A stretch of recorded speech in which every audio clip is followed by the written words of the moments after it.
Whispering Shadows. Chapter 1. Arrival. The sun was setting behind the dense forest of Hemlock Grove, casting long shadows over the small town of Derry, Maine. Emily Clark drove her old sedan down the winding road that led to her childhood home, a large Victorian house nestled at the edge of the woods. The house had been in her family for generations, and she had inherited it after the recent passing of her grandmother. Emily hadn't been back to Derry in years, not since she had moved to New York City to pursue her career as a journalist. The memories of her childhood were a mix of warmth and unease, filled with days playing in the expansive garden and nights listening to her grandmother's unsettling stories about the town's dark history. But now, with her grandmother gone and her life in the city feeling increasingly hollow, Emily decided it was time to return to her roots. As she approached the house, she couldn't help but feel a shiver of apprehension. The once grand estate was now shrouded in neglect. The paint was peeling, the garden was overgrown, and the windows were clouded with dust. It was as if the house had been holding its breath, waiting for her return. Emily parked the car and stepped out, the cool evening air biting at her skin. She grabbed her suitcase from the trunk and made her way up the creaky wooden steps. The front door opened with a groan, revealing a dark and silent interior. She fumbled for the light switch, but the power was out. With a sigh, she reached into her bag for a flashlight and flicked it on, casting a narrow beam of light into the dim hallway. The house smelled of dust and decay, a stark contrast to the lively home she remembered. As she wandered through the rooms, memories came flooding back. Christmases spent around the fireplace, birthdays celebrated in the grand dining room, and late-night hide-and-seek games with her cousins. In her grandmother's old bedroom, Emily found an old oil lamp and managed to light it. The warm glow filled the room, revealing the faded wallpaper and antique furniture. On the bedside table was a framed photograph of her grandmother, smiling warmly. Emily felt a pang of sadness and set the photograph down gently. As she prepared to settle in for the night, Emily heard a faint whispering sound. She froze, straining to listen. It seemed to be coming from the attic. She shook her head, chalking it up to the house settling, but the sound persisted, growing louder and more insistent. Determined to investigate, Emily grabbed the flashlight and made her way up the narrow staircase to the attic. The door creaked open, revealing a dusty, cluttered space filled with old furniture and forgotten belongings. The whispering grew louder, and she felt a chill run down her spine. In the far corner of the attic, Emily spotted an old chest. It was covered in cobwebs and looked like it hadn't been touched in years. She approached it cautiously and lifted the heavy lid. Inside, she found a collection of old journals and letters, their pages yellowed with age. She picked up one of the journals and began to read. It was written by her grandmother, detailing strange occurrences that had plagued the house for decades. The entries spoke of shadowy figures seen in the woods, whispers in the night, and the feeling of being watched. Emily's heart raced as she read on. One entry, dated 50 years ago, caught her attention. October 13th, 1970. The whispering shadows are growing stronger. I fear they are not just figments of my imagination. There is something dark in this house, something that has been here long before us. I must find a way to stop it, to protect Emily and the rest of the family. But how? Emily felt a chill run down her spine. Her grandmother had always been a rational woman, not prone to flights of fancy. What could have driven her to write such things? She continued to read, the hours slipping away as she delved deeper into the journals. As the night wore on, the whispering seemed to grow louder, almost as if the shadows themselves were urging her to uncover their secrets. Chapter 2. The Past Unveiled. The next morning, Emily woke with a start, the journals scattered around her on the attic floor. She rubbed her eyes, trying to shake off the lingering unease from the previous night. Determined to get to the bottom of the mystery, she decided to visit the town library to see if she could find more information about the history of the house and the strange occurrences her grandmother had written about. The library was a small, quaint building, its walls lined with books that seemed as old as the town itself. Emily approached the librarian, a kind-faced woman named Mrs. Henderson, and explained her situation. Mrs. Henderson's eyes widened with recognition when Emily mentioned her grandmother's name. "Your grandmother was a remarkable woman," Mrs. Henderson said, leading Emily to a back room filled with dusty archives.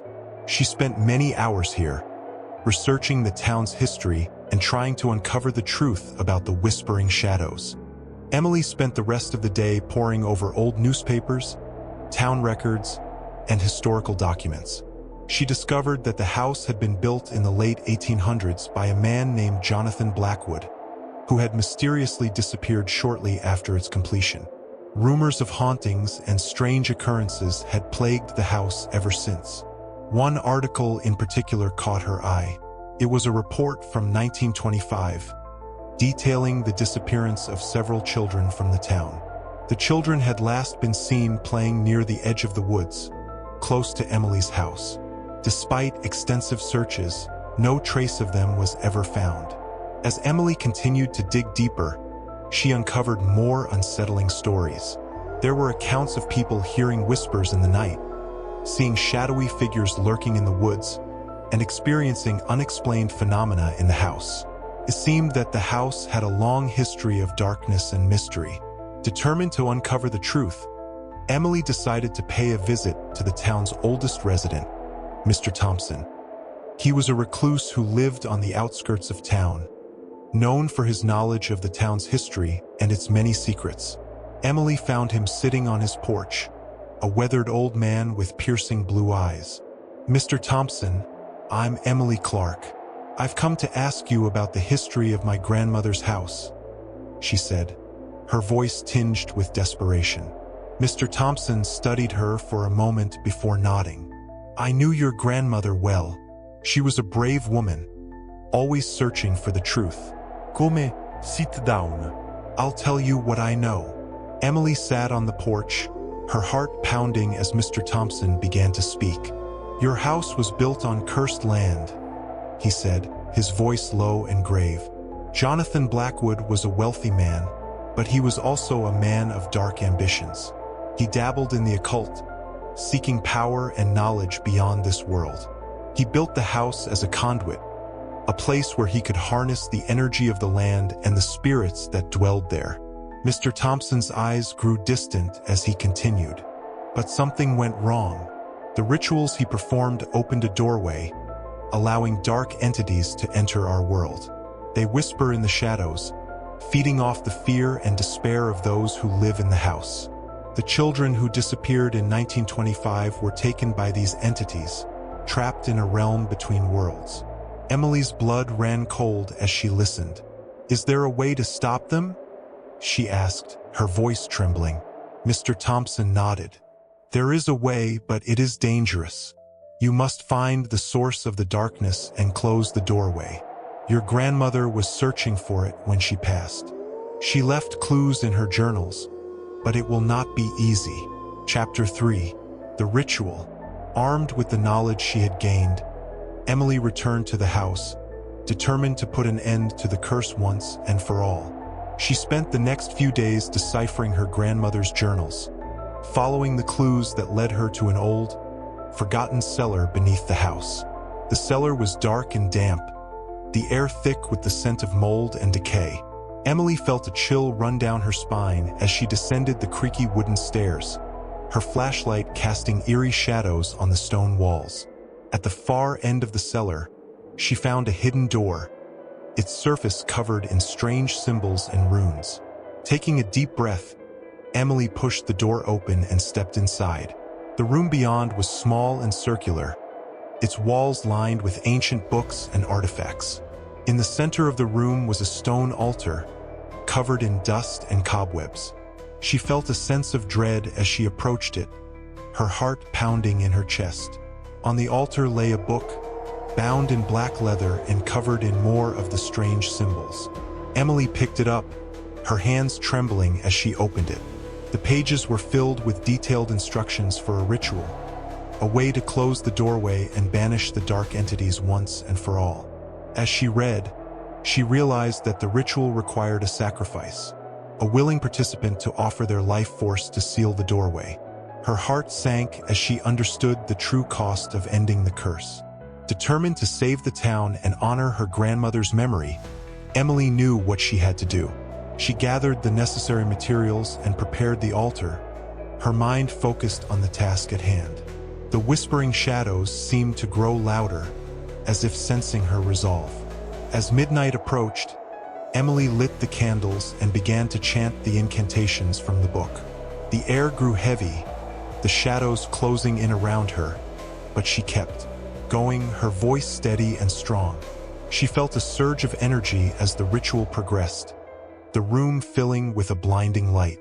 Just as she reached the final incantation, the shadows lunged at her, their whispers turning to screams. Emily felt a searing pain as they enveloped her, but she continued to chant, her voice rising above the cacophony. With a final, desperate cry, she completed the ritual, collapsing to the ground as the light exploded around her. When Emily opened her eyes, she was lying on the cold stone floor of the cellar. The shadows were gone, the air clear and still. She felt a sense of peace wash over her, knowing that she had succeeded. The doorway was closed, and the dark entities were banished. With great effort, she pulled herself to her feet and made her way back up the stairs. The house felt different, lighter, as if a great weight had been lifted. She knew that the curse was broken, and the town of Derry was finally free. Emily spent the next few days recovering, her body weak but her spirit strong. She knew that her grandmother would be proud of her, and she felt a deep sense of satisfaction knowing that she had fulfilled her legacy. Epilogue. A new beginning. Years passed, and Emily transformed the old Victorian house into a place of warmth and light. She opened a small bed and breakfast, welcoming guests from all over the country. The house, once shrouded in darkness, now stood as a symbol of hope and renewal. Emily never forgot the whispering shadows or the sacrifice she had made to banish them. She continued to write, sharing her story and the history of the house with those who visited. Her experiences inspired many, and she became a beloved figure in the town of Derry. As she sat on the porch one warm summer evening, watching the sun set over the woods, Emily felt a sense of peace she had never known before.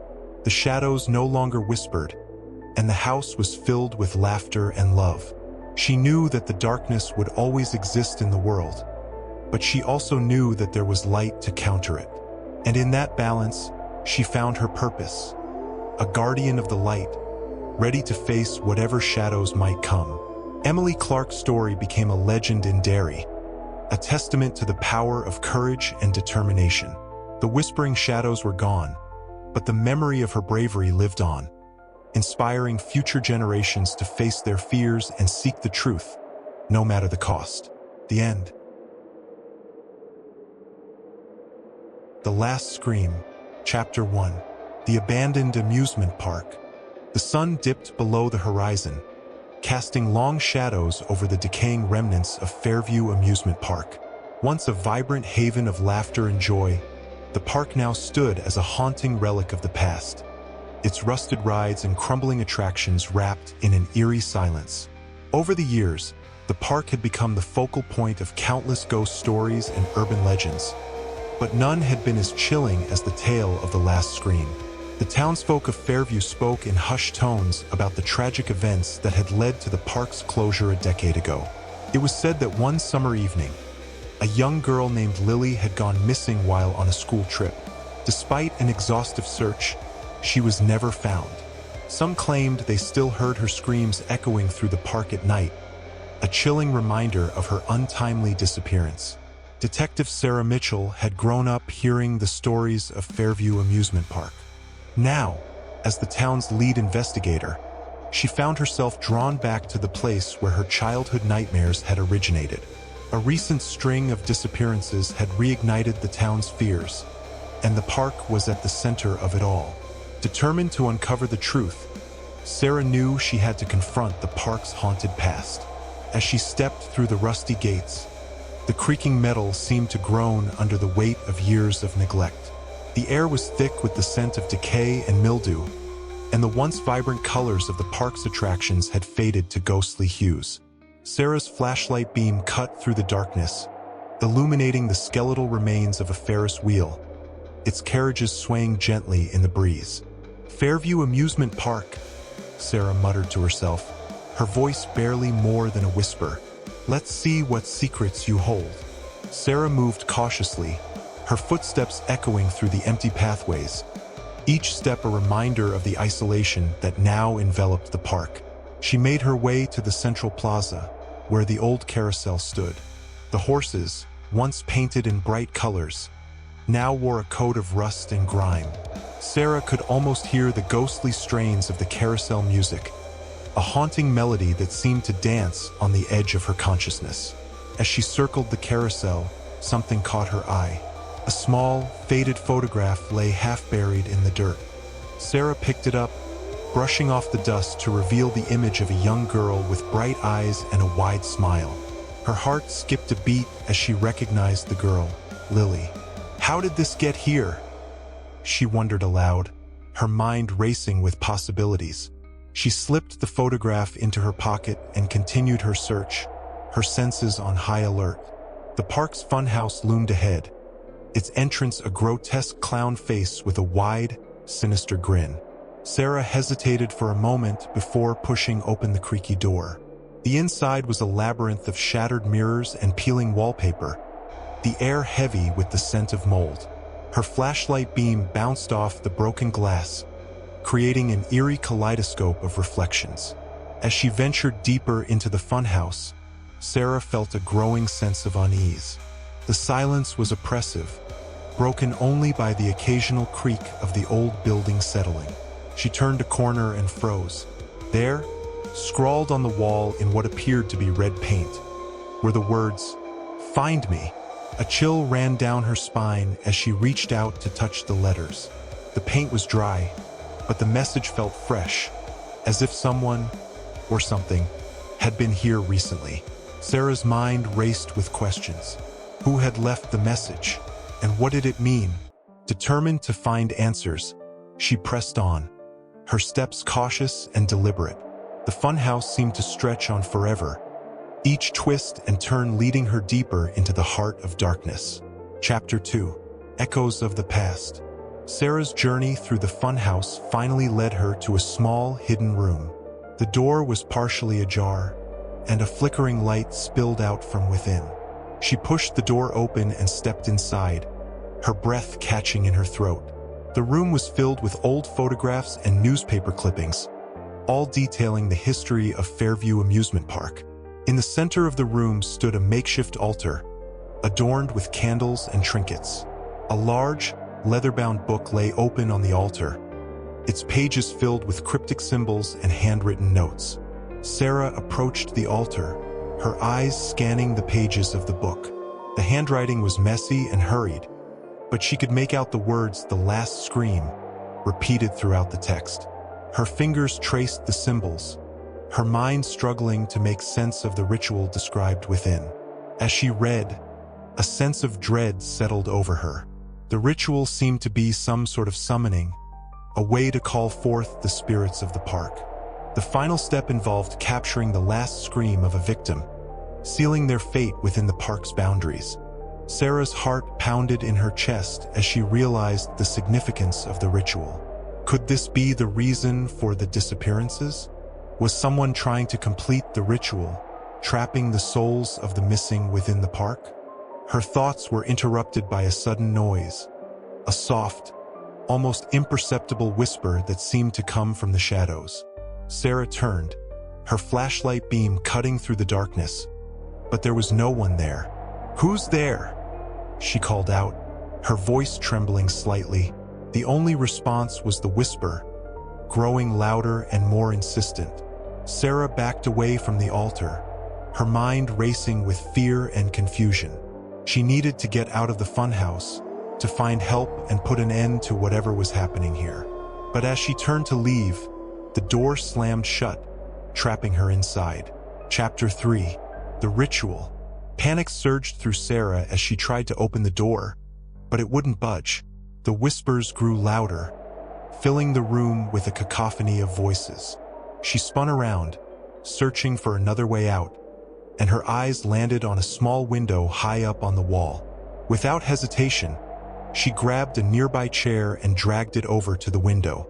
Climbing onto the chair, she pushed the window open and hoisted herself up. The frame was narrow, and she struggled to squeeze through, but with a final push, she tumbled out onto the ground outside. Gasping for breath, Sarah scrambled to her feet and ran. She didn't stop until she reached the park's entrance, where she leaned against the rusty gates, her heart pounding in her chest. She had to get help, to warn the town about the ritual and the danger it posed. But as she fumbled for her phone, she realized it was missing. It must have fallen out in the funhouse. Desperation clawed at her as she weighed her options. She couldn't go back in there alone, but she needed to retrieve the evidence. Taking a deep breath, Sarah steeled herself and headed for her car. She would drive to the nearest police station and bring reinforcements. With any luck, they could return before anyone else fell victim to the park's dark history. Chapter 4. Uncovering the Truth. Sarah's return to the police station was met with skepticism. Her colleagues listened to her story with raised eyebrows, but the urgency in her voice convinced them to investigate. A team of officers, armed with flashlights and weapons, accompanied her back to Fairview Amusement Park. As they approached the funhouse, Sarah's heart raced with anticipation. The whispers had stopped, but the sense of foreboding lingered in the air. The officers fanned out, searching the park for any signs of the ritual or the missing individuals. Sarah led a small group back to the hidden room, her flashlight beam cutting through the darkness. The door was still shut, but with a few strong pushes, they managed to break it open. The room was just as she had left it, the altar and the book untouched. "Over here," she called, pointing to the book. "This is what I found." The officers examined the book, their expressions growing more serious with each passing moment. One of them, Officer Martinez, flipped through the pages, his brow furrowed in concentration. "This is some serious stuff," he muttered. "We need to get this back to the station and analyze it. It could give us clues about the disappearances." Sarah nodded in agreement. As they prepared to leave, a sudden commotion outside drew their attention. The sound of footsteps and muffled voices echoed through the funhouse, growing louder and more frantic. The officers rushed out, their flashlights sweeping over the darkened park.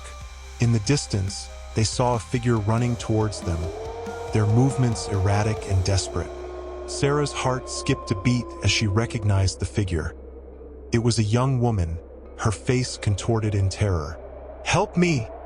she screamed, her voice filled with desperation. "They're coming. They're coming for me." The officers sprang into action, surrounding the woman and guiding her to safety. Sarah watched in horror as a group of shadowy figures emerged from the darkness, their eyes glowing with an unnatural light. The air crackled with energy as the figures advanced, their intentions clear. "Stand back," Martinez shouted, drawing his weapon. "We're armed." The figures hesitated, their movements faltering. Sarah's mind raced as she tried to make sense of the situation. The ritual, the whispers, it was all connected. The figures were the spirits of those who had been trapped by the ritual, drawn to the park by its dark energy. "We need to break the ritual," Sarah said urgently, turning to Martinez. "It's the only way to stop them." Martinez nodded, his expression grim. "How do we do that?" Sarah's mind raced as she recalled the book's instructions.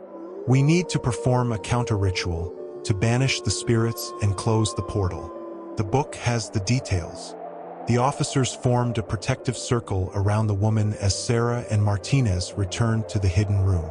They quickly gathered the necessary items and began the counter-ritual, their voices blending in a powerful chant. The air grew thick with tension as the ritual reached its climax. The shadowy figures closed in, their eyes fixed on Sarah and Martinez. But as the final words of the chant echoed through the room, a blinding light filled the space. The figures let out a collective scream, their forms dissolving into the light. The energy in the room dissipated, leaving behind an eerie silence. Sarah and Martinez collapsed to the floor, their bodies trembling with exhaustion.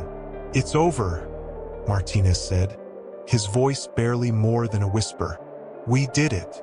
But the silence was short-lived. The park itself seemed to react to the disruption of the ritual.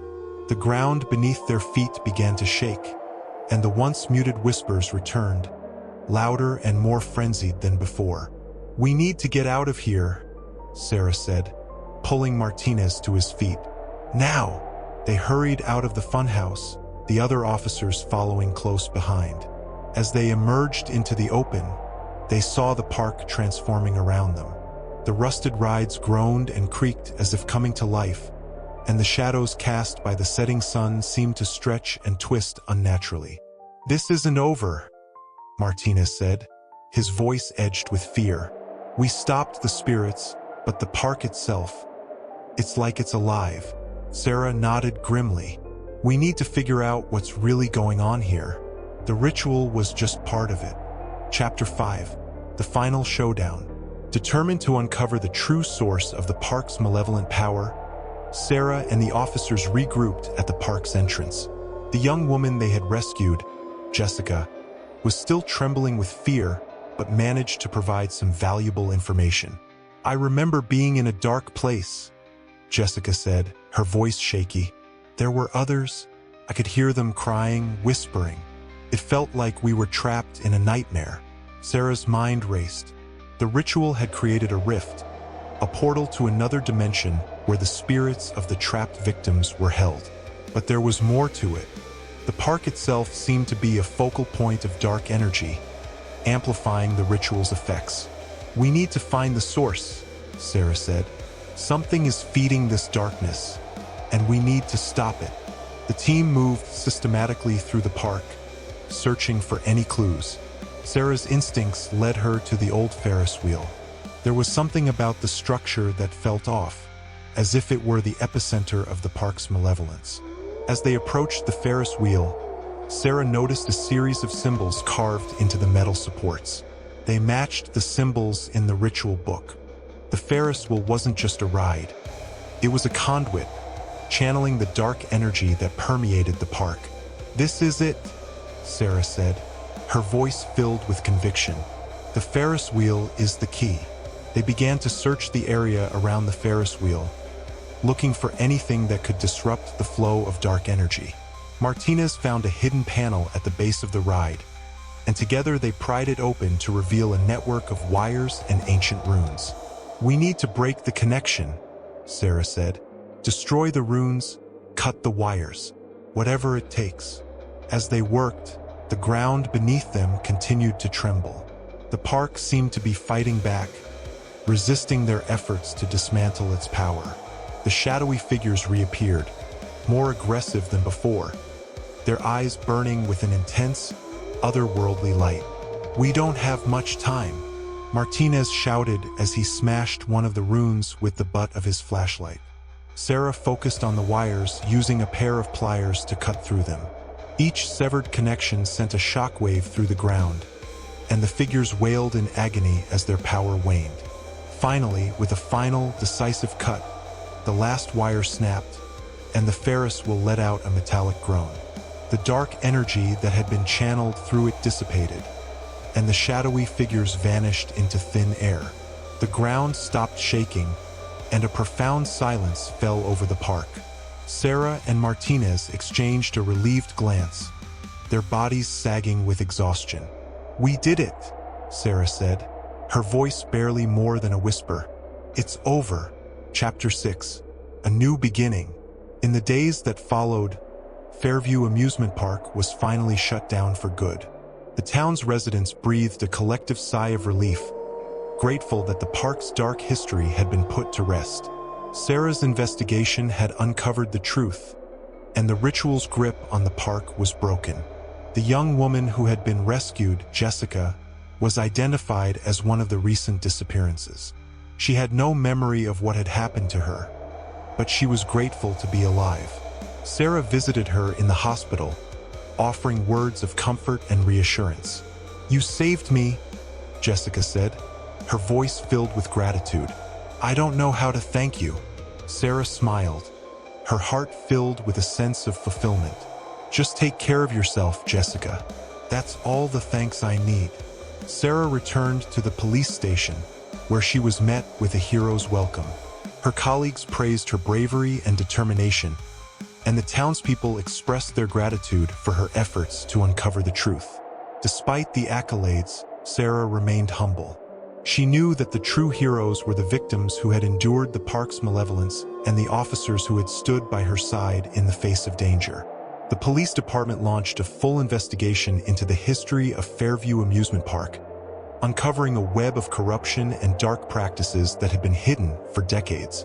The park's owners were held accountable for their actions, and measures were taken to ensure that such a tragedy would never happen again. As the investigation drew to a close, Sarah took a moment to reflect on the journey that had brought her to this point. She had faced her childhood fears head-on, unraveling the mystery of the park and bringing closure to the families of the victims. But Sarah knew that her work was far from over. The world was filled with dark mysteries and unsolved cases, and she was determined to bring the truth to light, no matter the cost. As she walked into the sunset, Sarah Mitchell couldn't help but feel a sense of anticipation. There were more stories to uncover, more secrets to unravel, and she was ready for whatever challenges lay ahead. She took one last look at the ruins of Fairview Amusement Park, the place where it had all begun. The shadows had been banished, but the memories would linger forever. Sarah hoped that the town of Fairview would heal, that the park would be remembered not for its darkness, but for the light that had ultimately prevailed.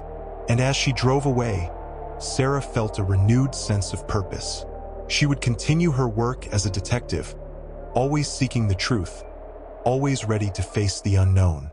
For in the end, it was the pursuit of justice and the desire to help others that drove her forward, guiding her through the darkest of times. The end. Silent Nightmares. Chapter 1. The Whispering Shadows. Emma St. Clair had always been haunted by whispers in the dark. As a child, she would wake in the dead of night, her room filled with the soft murmur of voices she couldn't quite understand. Her parents dismissed them as nightmares, and eventually, Emma convinced herself they were nothing more than figments of her overactive imagination. Years passed, and Emma moved away from Pinewood, the small town where she had grown up. She pursued a career in journalism, always seeking the next big story, the next thrill. But the whispers never completely faded. They lingered in the back of her mind, a constant reminder of something she couldn't escape. One autumn evening, Emma received a call from her mother. Her voice was tinged with desperation as she spoke of strange occurrences in Pinewood, incidents that reminded Emma of her childhood nightmares. The old Whitaker house, a decrepit mansion on the outskirts of town, had become the epicenter of these events. The townspeople whispered about shadows moving on their own, eerie lights in the windows, and most disturbingly, the inexplicable disappearance of a young boy. "Emma, you need to come home," her mother pleaded. "Something is very wrong here." Reluctantly, Emma agreed. She had avoided Pinewood for years, but the urgency in her mother's voice left her with little choice. She packed a bag, grabbed her camera, and headed back to the town she had long tried to forget. The drive was long and uneventful, giving Emma ample time to reflect on her decision. As she neared Pinewood, the familiar sights and sounds brought a mix of nostalgia and unease. The town had changed little since her departure, its quaint streets and cozy houses a stark contrast to the darkness she felt creeping in. Emma's parents greeted her with a mix of relief and apprehension. Her mother's eyes, once filled with warmth, now held a haunted look. Her father's usual jovial demeanor was subdued, his expressions marked by worry. "It's good to see you, Emma," her mother said, embracing her tightly. "I just wish it were under better circumstances." That evening, over a somber dinner, Emma's parents filled her in on the details. The Whitaker house had always been a source of local legends and ghost stories, but recently, the activity had escalated. People reported seeing shadowy figures at the windows, and several had heard faint, disembodied whispers echoing through the night. The boy who disappeared, her father began. He was last seen near the Whitaker house. The authorities have searched everywhere, but it's as if he vanished into thin air. Emma listened intently, her journalistic instincts kicking in. She decided she needed to see the Whitaker house for herself, to uncover the truth behind the eerie tales. That night, as she lay in her childhood bed, the whispers returned. They were faint at first, a distant murmur that gradually grew louder. Emma's heart pounded in her chest as she strained to make out the words. She could hear fragments of sentences, disjointed and filled with anguish. Help, trapped, dark. Her eyes flew open, and she sat up, her breath coming in short, sharp gasps. The room was dark, the shadows seeming to close in around her. She grabbed her flashlight and swung her legs over the side of the bed, determined to find the source of the whispers. The house was silent as she crept down the stairs, the beam of her flashlight cutting through the darkness. She moved from room to room, her senses heightened, every creak and groan of the old house setting her on edge. But there was nothing unusual to be found. Frustrated, Emma returned to her room and sat on the edge of her bed, the whispers now a faint echo in her mind. She knew she couldn't ignore them any longer. Whatever was happening in Pinewood, she was determined to get to the bottom of it. Chapter 2. The Whitaker House. The following morning, Emma rose early, her resolve stealing with the dawn light. She packed her camera, notebook, and a flashlight into her backpack, preparing for her visit to the Whitaker house. Her parents watched her with a mix of pride and concern, knowing her determination was both her greatest strength and her greatest vulnerability. The Whitaker house stood on the outskirts of Pinewood, isolated and imposing. It was a grand, Gothic structure, its once beautiful facade now marred by years of neglect. Ivy clung to the stone walls, and the windows, dark and empty, seemed to gaze out with a haunted intensity. Emma approached the house cautiously, her heart pounding in her chest. The air around it felt colder, heavier, as if the very atmosphere was weighed down by the house's dark history. She paused at the front gate, taking a deep breath before pushing it open with a creak that echoed through the stillness. The front yard was overgrown with weeds and wildflowers, the path to the front door barely visible through the tangled undergrowth. Emma walked slowly, her senses on high alert. Every rustle of leaves, every distant bird call seemed amplified, feeding her growing sense of unease. She reached the front door and found it slightly ajar, as if inviting her in. She hesitated for a moment, her instincts screaming at her to turn back, but her curiosity and determination overrode her fear. She pushed the door open and stepped inside. The interior of the house was even more foreboding than the exterior.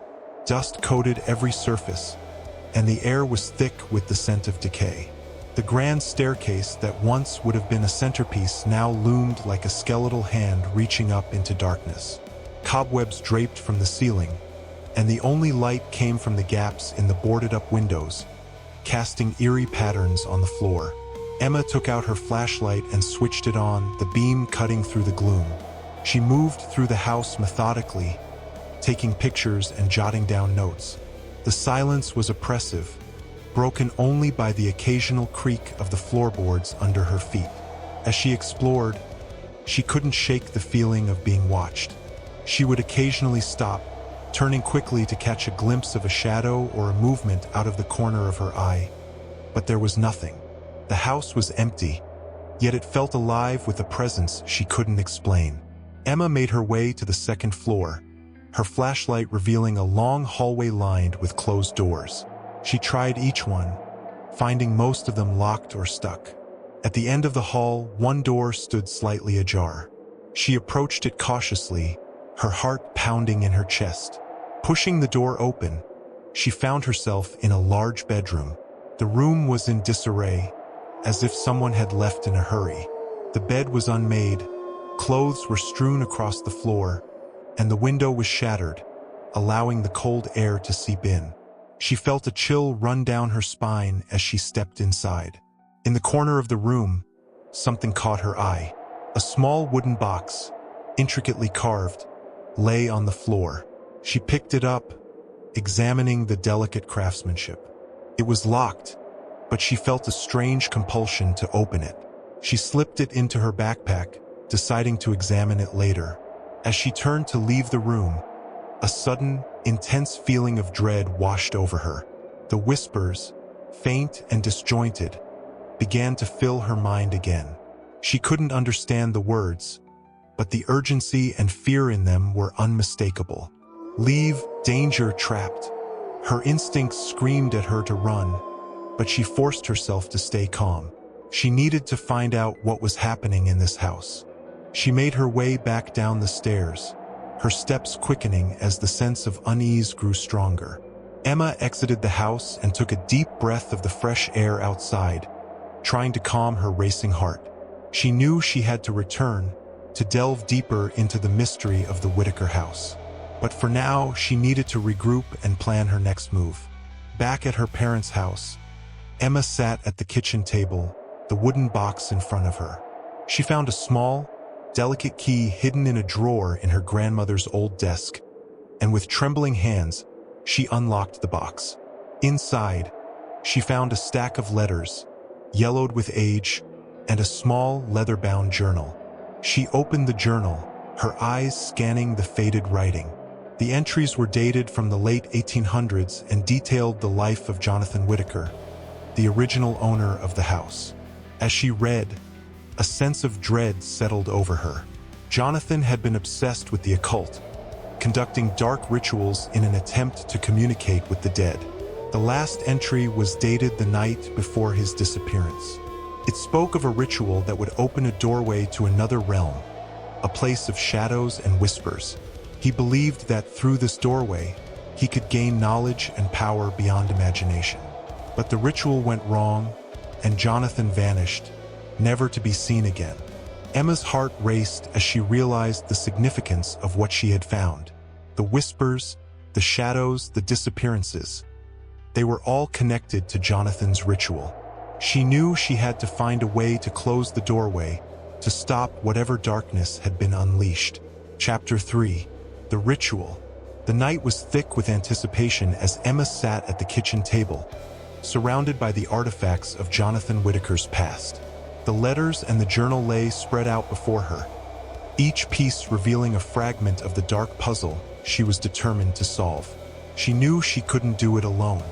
She needed someone with knowledge of the occult, someone who could help her decipher the cryptic writings and perform the necessary ritual to close the doorway. Emma remembered an old friend from her college days, a professor of anthropology who specialized in ancient religions and rituals. Dr. Oliver Harrington had always been fascinated by the esoteric and the arcane, his office filled with artifacts and tomes from around the world.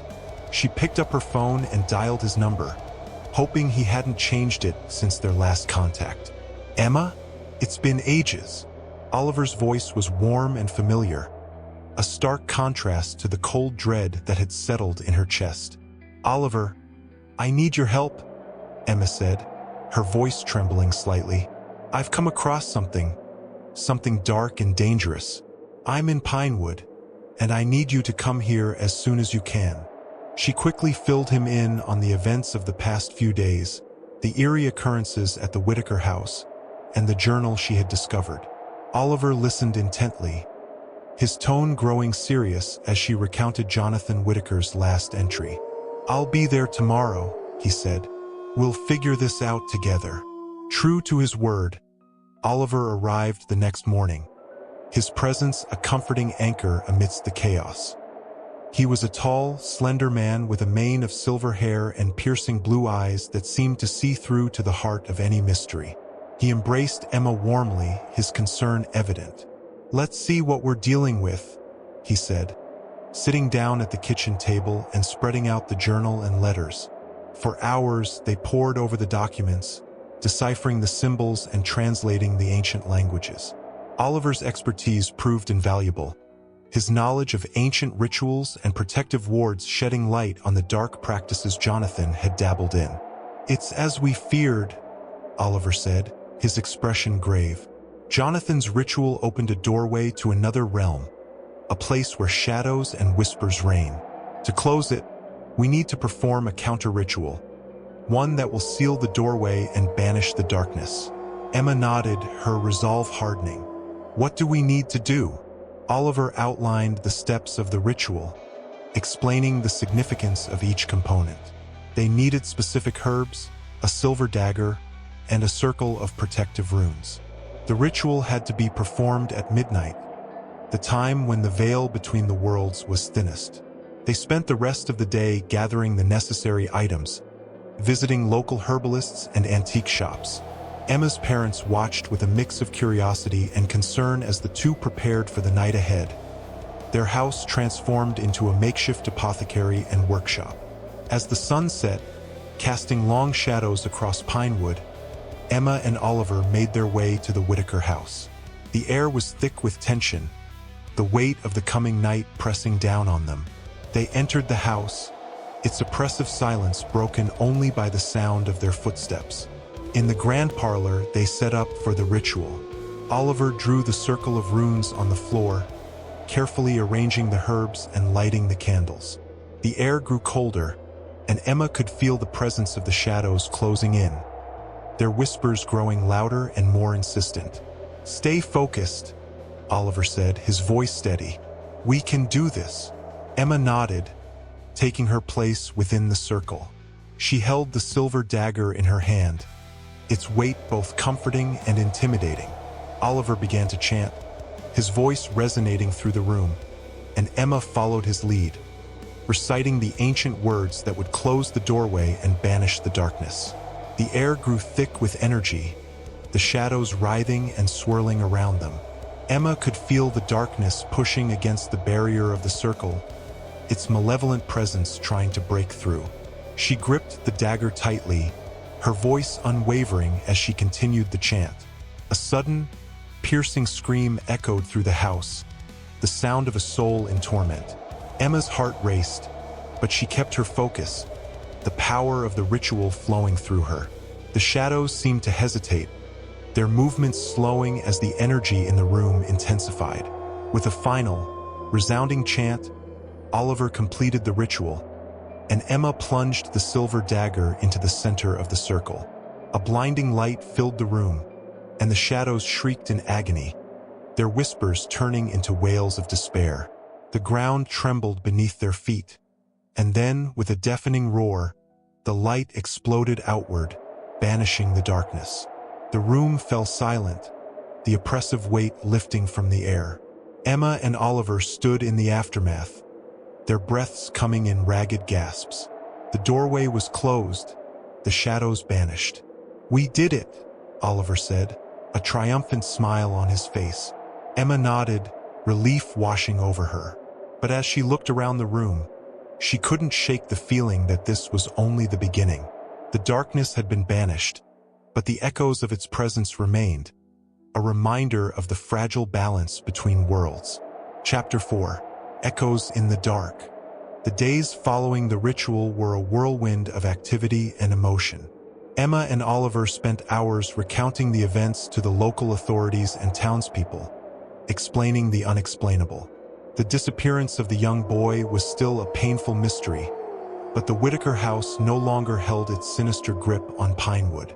The whispers had ceased, and the oppressive atmosphere had lifted, leaving the town with a sense of cautious optimism. Emma's parents were relieved to see her safe, though the ordeal had left its mark. They urged her to stay, to take some time to recover and reconnect with her roots. But Emma's journalistic instincts were already pulling her towards the next story, the next mystery to unravel. Oliver, too, had to return to his academic duties, but he promised to stay in touch and offer any assistance she might need. The bond they had forged during their ordeal was strong, a testament to the shared experience of facing down the darkness. As Emma prepared to leave Pinewood once more, she couldn't shake the feeling that something still lingered, a shadow on the edge of her awareness. She had always been sensitive to the unseen, and the events at the Whitaker house had heightened her senses even further. On her last night in Pinewood, Emma decided to take one final walk through the town. The streets were quiet, the houses bathed in the soft glow of streetlights. She found herself drawn to the Whitaker house, its imposing silhouette standing stark against the night sky. The house was still and silent, but as she stood before it, she felt a chill run down her spine. The ritual had banished the immediate threat, but the echoes of Jonathan Whitaker's dark deeds still lingered. She knew she couldn't leave without ensuring that the house was truly at peace. Emma stepped through the front gate, the familiar creak sending a shiver through her. She walked up the path, her footsteps silent on the overgrown grass. The front door stood slightly ajar, as if inviting her in one last time. Inside, the house was as she had left it, but the air felt different, lighter. She moved through the rooms, her flashlight cutting through the darkness. The grand parlor, where they had performed the ritual, was still marked by the circle of runes and the remnants of the herbs. As she stood in the center of the room, Emma felt a sudden wave of dizziness. The walls seemed to close in around her, the shadows deepening. She closed her eyes, taking a deep breath to steady herself. When she opened them again, she saw a figure standing in the doorway. It was a young boy, his eyes wide with fear and confusion. He looked familiar, and Emma's heart skipped a beat as she realized who he was. The missing boy. She took a step towards him, but he backed away, his form flickering like a shadow. "Wait!" she called out, her voice trembling. "I'm here to help you." The boy hesitated, his eyes searching hers. Emma could see the pain and fear etched into his young face, and she knew she had to find a way to reach him. She took another step, holding out her hand. "It's okay," she said softly. "You're safe now." The boy's form flickered again, but this time he stepped forward, his hand reaching out to hers. As their fingers touched, Emma felt a jolt of energy, a connection that transcended the physical world. She could see into his mind, his memories flooding her consciousness. He had been drawn to the Whitaker house, lured by the whispers and shadows. Jonathan's ritual had opened a doorway, and the boy had been trapped in the liminal space between worlds. He had seen and heard things no child should ever experience, and the fear and confusion had held him captive. Emma's heart ached for him, and she knew she had to help him find peace. She closed her eyes, focusing on the connection between them, and began to speak the words of the ritual once more. The air grew thick with energy, the shadows swirling around them. The boy's form solidified, his eyes wide with wonder as the darkness lifted. Emma could feel his fear dissipating, replaced by a sense of calm. She continued the ritual, her voice steady and strong, guiding him towards the light. With a final, resounding word, the light burst forth, banishing the shadows. The boy's form shimmered, and then he was gone, his presence replaced by a sense of peace that filled the room. Emma opened her eyes, her heart heavy with emotion. The Whitaker house was silent once more, the darkness truly banished. She knew that the boy had found peace, and with it, she felt a sense of closure. As she left the house and walked back through Pinewood, Emma felt a renewed sense of purpose. The darkness had been defeated, but there were always more stories to uncover, more mysteries to solve. She knew that her journey was far from over, and she was ready to face whatever came next. Chapter 5. The Silent Guardians.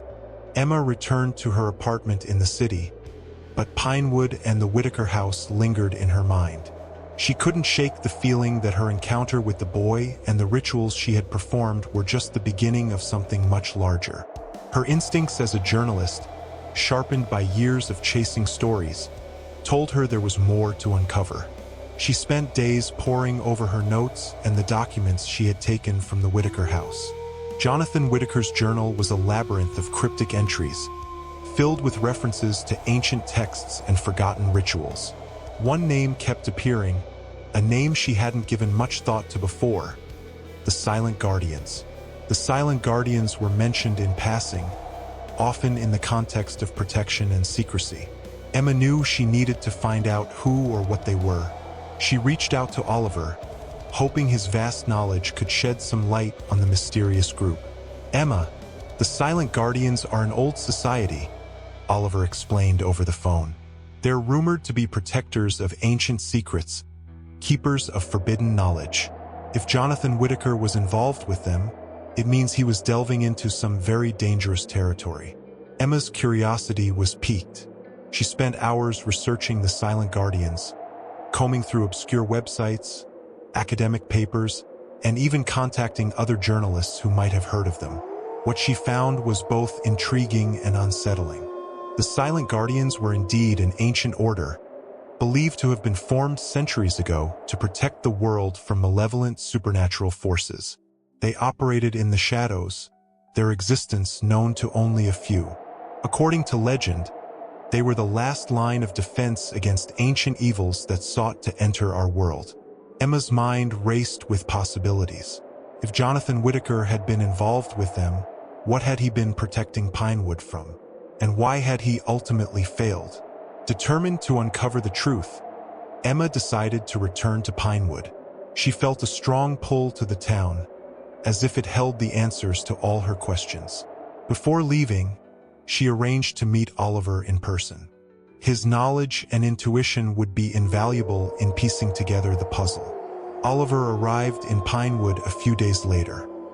He was a tall man with graying hair and sharp blue eyes that seemed to miss nothing.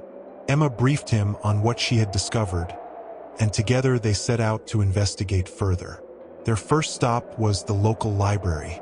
Pinewood's library was an old building, its musty smell and creaking floorboards a testament to its age.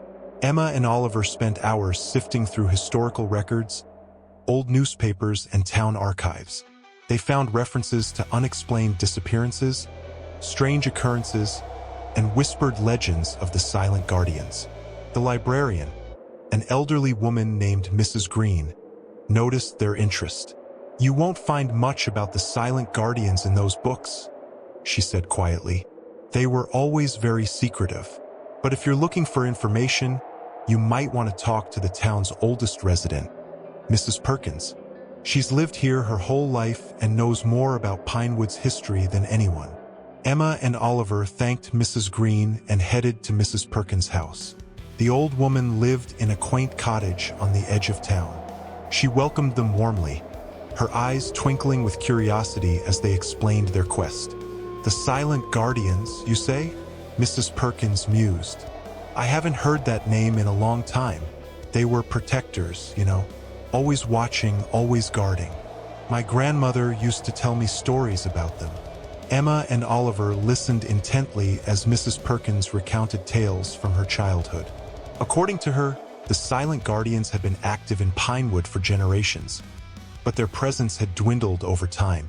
"They kept to themselves," she said, "but everyone knew they were there watching over us, until one day they just disappeared." Emma's mind raced. What had happened to the Silent Guardians? Why had they vanished? And what had they been protecting Pinewood from? The more she learned, the more questions she had. As they left Mrs. Perkins' house, Emma and Oliver felt a renewed sense of urgency. They had uncovered pieces of the puzzle, but the picture was far from complete.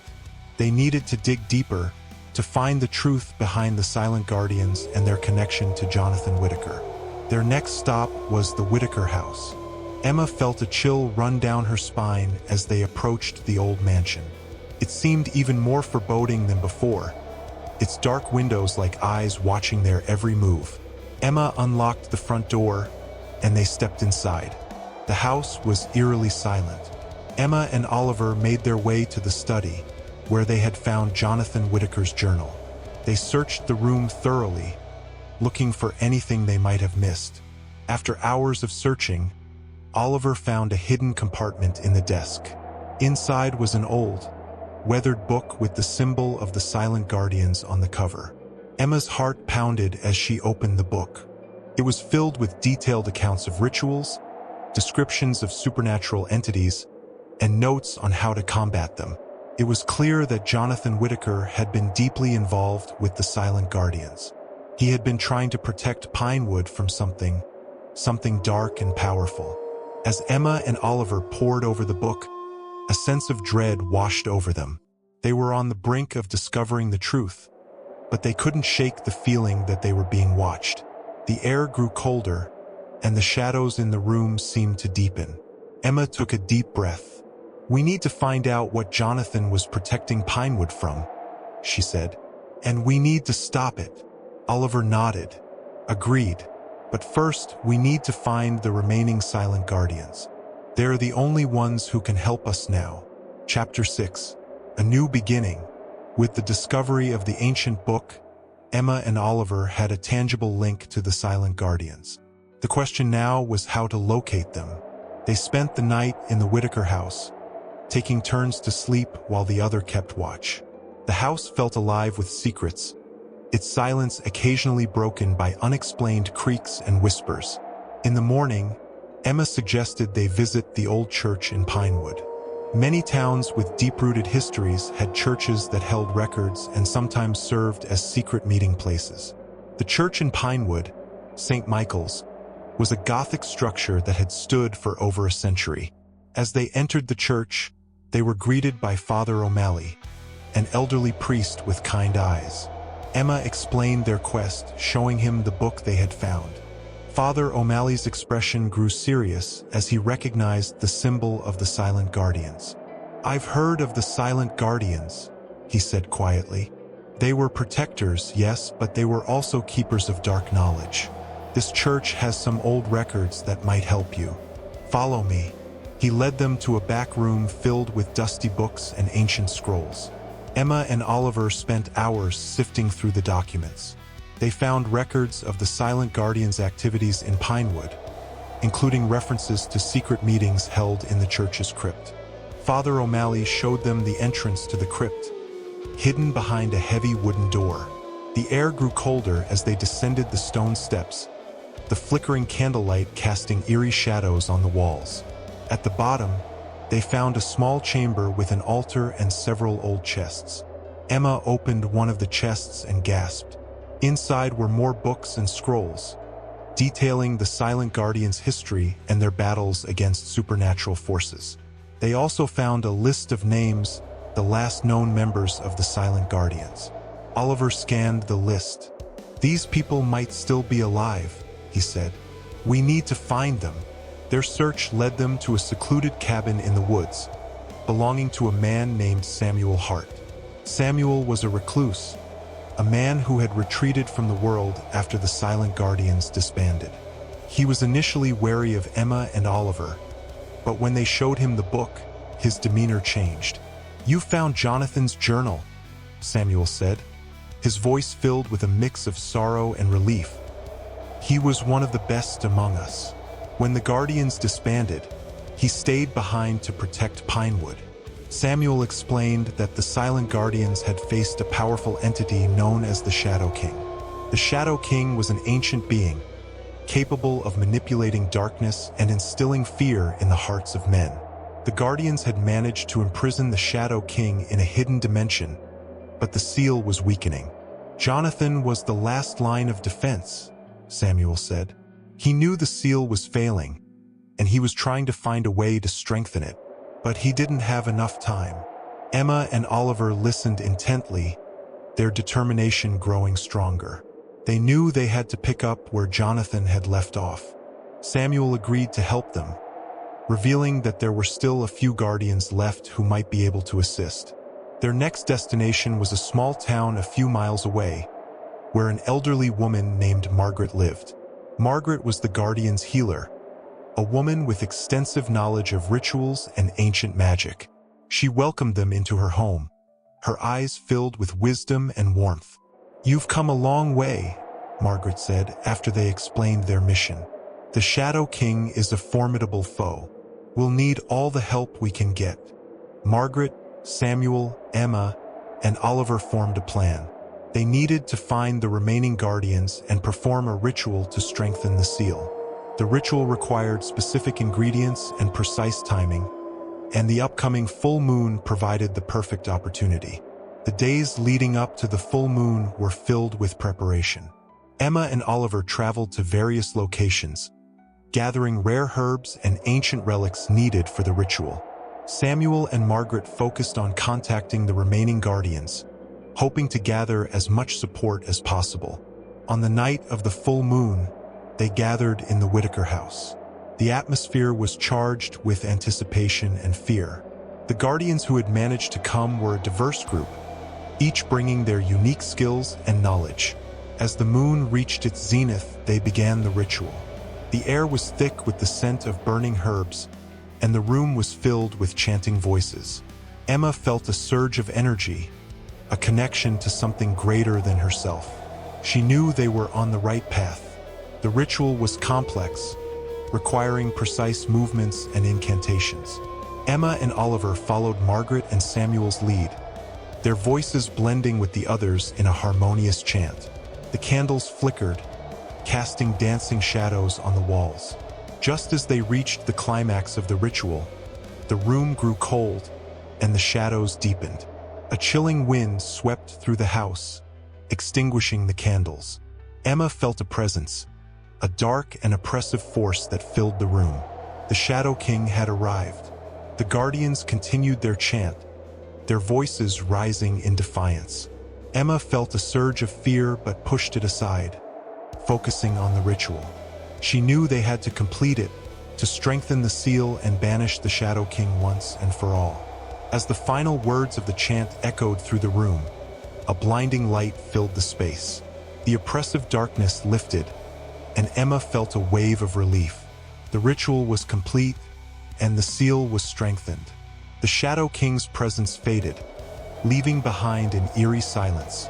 The guardians collapsed, exhausted but triumphant. They had succeeded in their mission, but they knew the battle was far from over. Emma looked around at her companions, their faces etched with determination and resolve. They had faced the darkness and emerged victorious, but they knew they had to remain vigilant.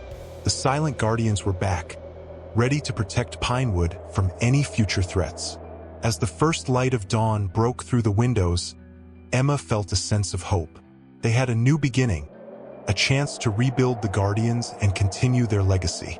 She knew the journey ahead would be challenging, but she was ready to face whatever came their way. Chapter 7. The Aftermath.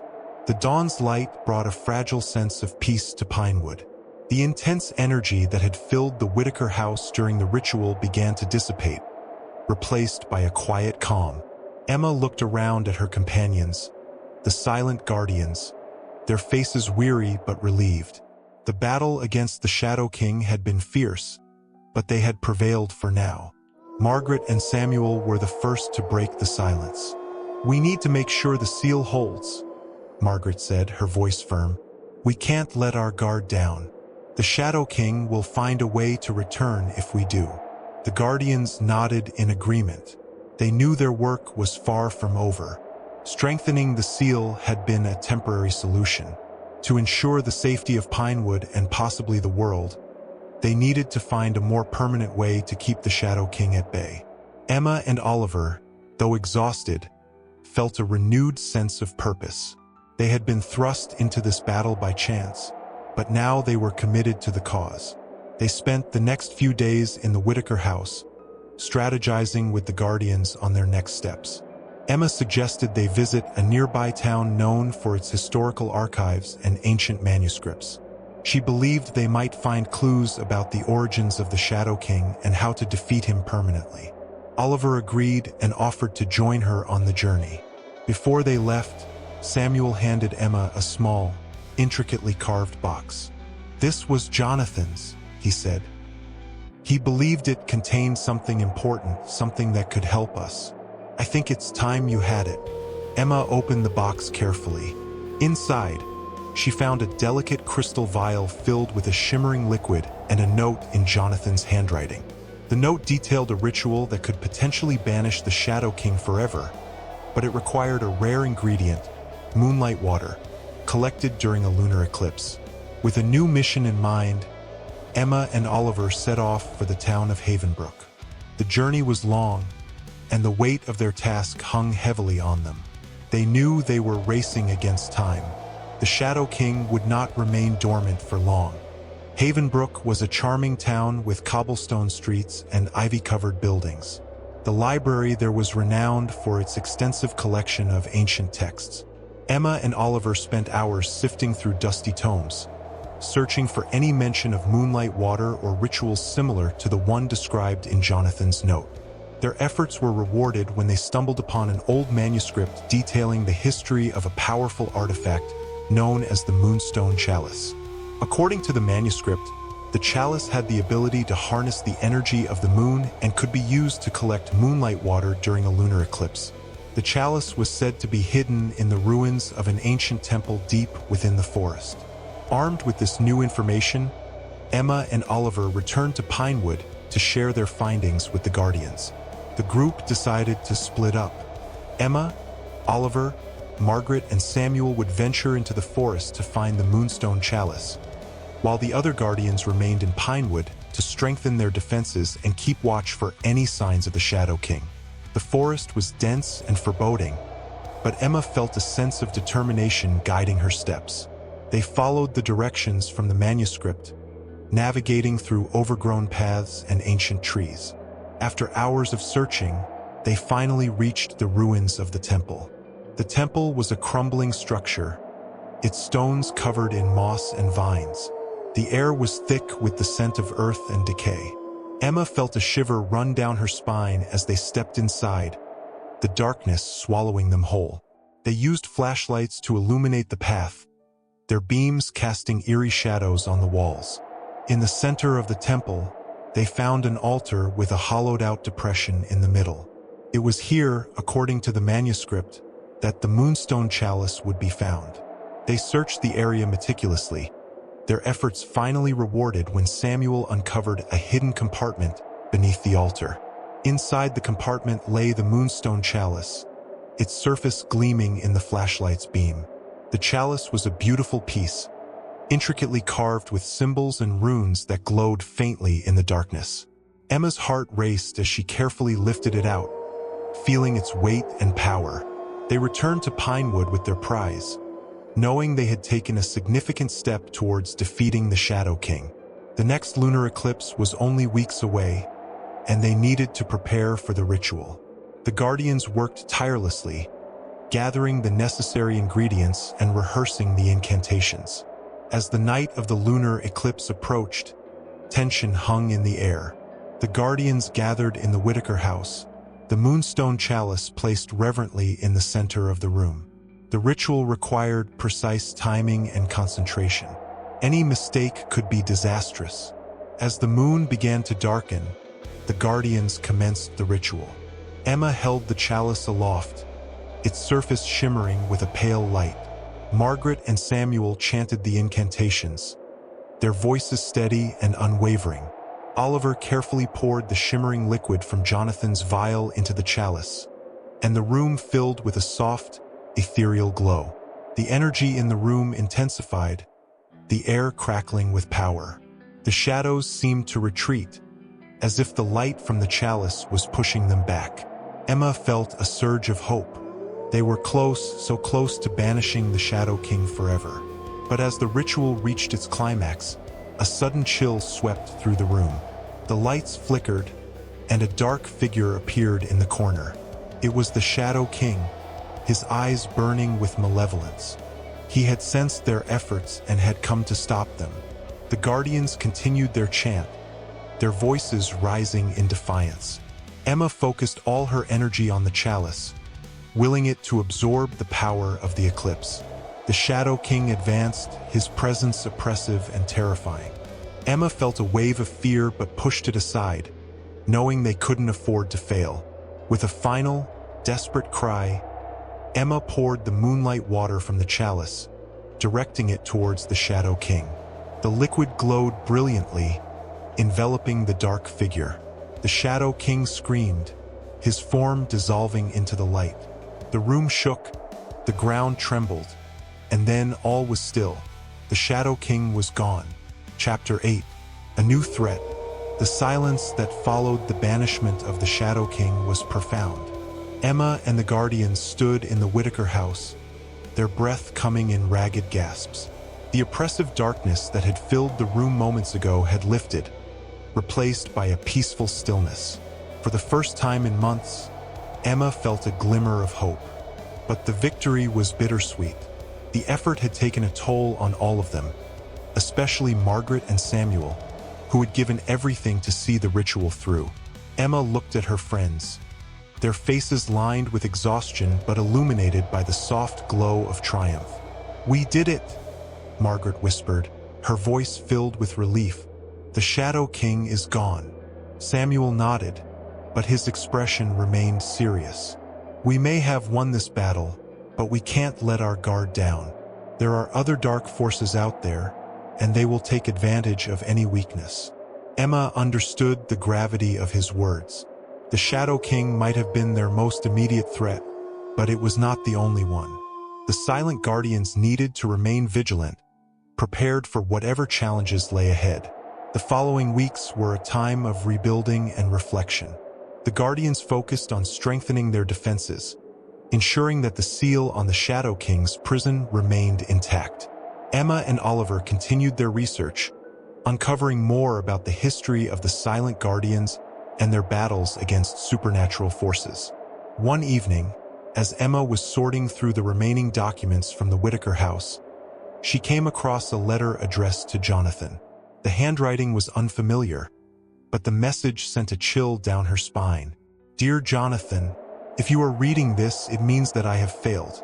The threat we face is greater than any of us anticipated. The Shadow King is but one of many dark entities seeking to enter our world. There is another, more powerful being that we must prepare for, the Nightbringer. The Nightbringer is an ancient force of darkness, older and more malevolent than the Shadow King. Its arrival will bring unimaginable destruction, and it is only a matter of time before it finds a way through the veil. I have enclosed a map to a hidden sanctuary where the Silent Guardians can find the tools needed to combat this threat. You must gather our remaining allies and prepare for the Nightbringer's return. Do not underestimate its power. Yours in vigilance, Eleanor." Emma's heart raced as she finished reading the letter. The Nightbringer, another entity more powerful than the Shadow King, was out there, waiting for its chance to strike. She knew she had to act quickly. The Guardians needed to find the hidden sanctuary and the tools Eleanor had mentioned. She called a meeting with the Guardians, sharing the contents of the letter. The room fell silent as they absorbed the gravity of the new threat. Margaret and Samuel exchanged worried glances, while Oliver's expression hardened with determination. "We can't waste any time," Samuel said. "We need to find the sanctuary and prepare for the Nightbringer." The map included in the letter led them to a remote area deep within the forest, far from any signs of civilization. The journey was treacherous, the path overgrown and difficult to navigate. But the Guardians pressed on, driven by the urgency of their mission. After days of travel, they finally arrived at the sanctuary, a hidden cave system concealed by thick foliage and natural barriers. The entrance was marked with ancient symbols, similar to those they had seen during their battle with the Shadow King. Inside, the air was cool and damp, the walls lined with glowing crystals that illuminated their path. As they ventured deeper into the cave, they discovered an underground chamber filled with relics and artifacts. There were weapons, scrolls, and enchanted objects, each one radiating a sense of power. In the center of the chamber, they found a large stone altar. Upon it lay a book bound in black leather, its pages filled with spells and incantations for combating dark forces. The book's title sent a shiver down Emma's spine, The Nightbringer's Bane. Margaret carefully picked up the book, her hands trembling with reverence. "This is it," she said. "This is what we need to fight the Nightbringer." The Guardians spent hours studying the book, learning about the rituals and spells required to combat the Nightbringer. The knowledge contained within its pages was invaluable, but it was also daunting. The rituals were complex, the spells requiring precise execution and immense concentration. Emma felt a sense of determination settle over her. They had faced the Shadow King and emerged victorious. They could do the same with the Nightbringer. The Silent Guardians were stronger together, their bond unbreakable. As they prepared to leave the sanctuary, Emma couldn't shake the feeling that they were being watched. The cave's shadows seemed to shift and flicker, as if something was lurking just out of sight. She pushed the thought aside, focusing on the task at hand. They had a new enemy to prepare for, and they couldn't afford any distractions. Back in Pinewood, the Guardians set to work, practicing the spells and rituals they had learned. The town's residents remained blissfully unaware of the impending threat, their lives continuing as usual. Emma and the others knew they had to be ready to protect Pinewood from the darkness that loomed on the horizon. As the days turned into weeks, the tension grew. The Guardians trained tirelessly, their skills honed and their resolve unshakable. They knew the Nightbringer could strike at any moment, and they had to be prepared for whatever came their way. One evening, as the sun set over Pinewood, Emma felt a familiar chill in the air. The shadows seemed to lengthen, and a sense of foreboding settled over the town. She knew the time was drawing near. The Nightbringer was coming, and they had to be ready. Chapter 9. The Gathering Storm. Emma stood on the outskirts of Pinewood, staring out at the horizon. The sky was tinged with shades of orange and purple as the sun dipped below the trees. She took a deep breath, trying to steady her nerves. The sense of foreboding that had settled over the town in recent weeks had only grown stronger. She knew the Nightbringer was drawing closer. The Guardians had spent countless hours preparing for this moment. They had trained tirelessly, their skills honed to perfection. The spells and rituals from the Nightbringer's bane were etched into their minds, ready to be called upon when the time came. But despite their preparations, Emma couldn't shake the feeling of dread that gnawed at her insides.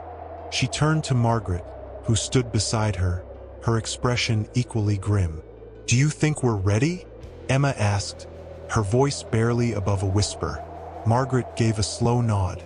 "We've done everything we can. Now we just have to wait and see what happens. But remember, we're not alone. We have each other, and we'll face this together."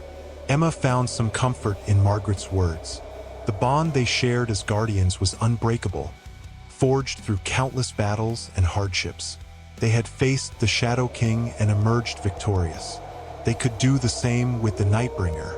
As night fell, the Guardians gathered in the Whitaker house.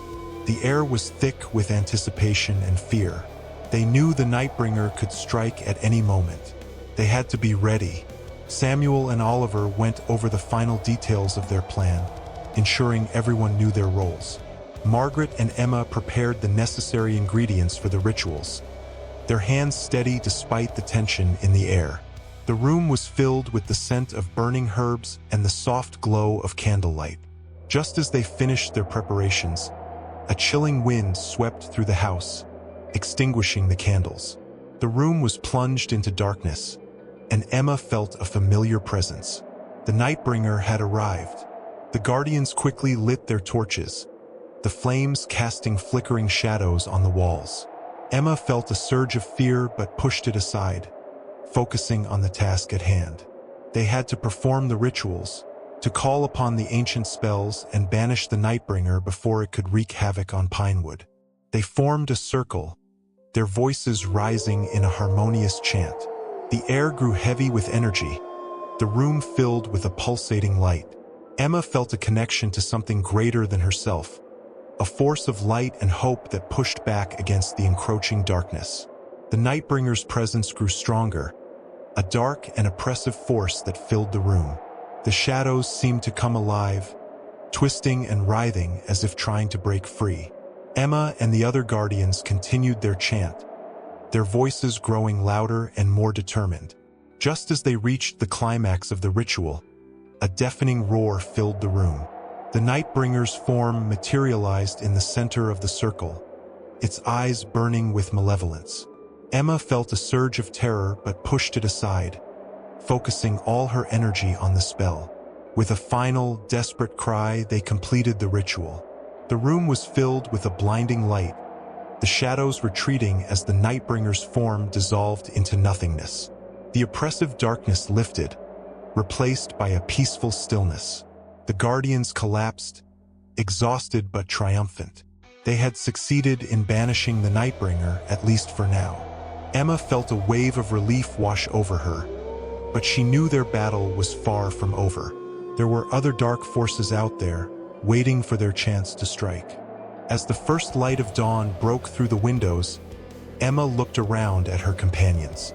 They had faced the darkness and emerged victorious, but they knew they had to remain vigilant. The silent Guardians were back, ready to protect Pinewood from any future threats. Emma felt a sense of hope as she watched the sun rise. They had a new beginning, a chance to rebuild the Guardians and continue their legacy. She knew the journey ahead would be challenging, but she was ready to face whatever came their way. Margaret approached Emma, her expression filled with determination. "We did it," she said softly, "but we can't rest yet. There are other threats out there and we have to be ready." Emma nodded in agreement. "We'll be ready. We'll face whatever comes." Together, the Guardians spent the next few days recovering from their ordeal. They knew they had to remain vigilant to be prepared for any future threats. They strengthened their defenses, practicing the spells and rituals from the Nightbringer's bane until they were second nature. One evening, as they sat around the table in the Whitaker house, Samuel spoke up. "We need to find out more about the other dark entities Eleanor mentioned. We can't let ourselves be caught off guard again." The Guardians agreed.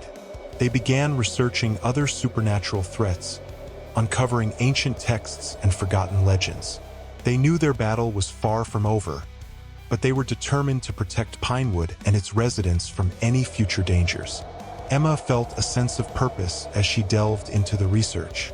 She knew they had to be prepared to stay one step ahead of the darkness. The silent Guardians were back, stronger and more determined than ever. As the days turned into weeks, the Guardians continued their preparations. They trained tirelessly, honing their skills and strengthening their bond. They knew they had to be ready for whatever came their way. One evening, as the sun set over Pinewood, Emma felt a familiar chill in the air. The shadows seemed to lengthen, and a sense of foreboding settled over the town. She knew the time was drawing near. The Nightbringer had been banished, but other dark forces were still out there, waiting for their chance to strike. Emma took a deep breath, steeling herself for the challenges ahead. She knew they had to remain vigilant, to protect Pinewood and its residents from the darkness that loomed on the horizon. As the first stars appeared in the night sky, Emma felt a sense of hope. The silent Guardians were back, ready to face whatever came their way. She knew the journey ahead would be challenging, but she was ready. Together, they would stand against the darkness and protect Pinewood from any future threats. The end. If you enjoyed our story, subscribe to our channel and turn on notifications.